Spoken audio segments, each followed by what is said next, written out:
بسم اللہ الرحمن الرحیم۔ اللہ کے نام سے شروع کرتی ہوں جو بہت ہی مہربان اور نہایت رحم کرنے والا ہے۔ انفو ہائیو چینل کی طرف سے سب ویورز کو السلام علیکم ورحمۃ اللہ وبرکاتہ۔ میں اپنا چینل انفو ہائیو کی طرف سے ایک نئی ویڈیو لے کر حاضر ہوئی ہوں۔ آج کی ویڈیو میں آپ کو ایک واقعہ بیان کرتی ہوں جو کنجوسی کے بارے میں ہے کہ کس طرح غریبوں اور مسکینوں کا حق مارنے کے کیا نقصانات ہو سکتے ہیں۔ چلیں واقعہ سٹارٹ کرتی ہوں۔ ایک پھلوں کا باغ تھا۔ باغ کا مالک بہت ہی نیک اور سخی آدمی تھا۔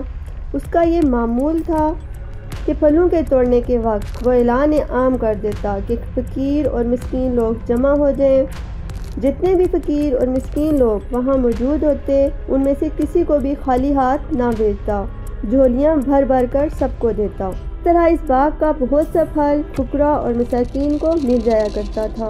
باغ کا مالک مر گیا تو اس کے تینوں بیٹے اس باغ کے مالک بن گئے، مگر یہ تینوں بہت بخیل ہوئے۔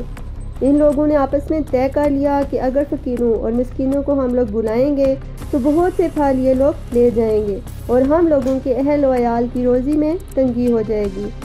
چنانچہ ان تینوں بھائیوں نے قسم کھا کر یہ طے کر لیا کہ سورج نکلنے سے پہلے ہی چل کر ہم لوگ باغ کا پھل توڑ لیں تاکہ فقراء اور مساکین کو خبر ہی نہ ہو۔ چنانچہ ان لوگوں کی بدنیتی کی نحوست نے یہ اثر بد دی کہ رات ہی میں اللہ تعالیٰ نے باغ میں ایک آگ بھیج دی جس نے پورے باغ کو جلا کر خاک سیاہ کر دیا اور ان لوگوں کو اس کی خبر بھی نہ ہوئی۔ یہ لوگ اپنے منصوبے کے مطابق رات کے آخری حصے میں نہایت خاموشی کے ساتھ پھل توڑنے کے لیے روانہ ہو گئے۔ راستے میں چپکے چپکے باتیں کرتے تھے تاکہ فقیروں اور مسکینوں کو خبر نہ مل سکے۔ لیکن یہ لوگ جب باغ کے پاس پہنچے تو وہاں جلے ہوئے درختوں کو دیکھ کر حیران رہ گئے۔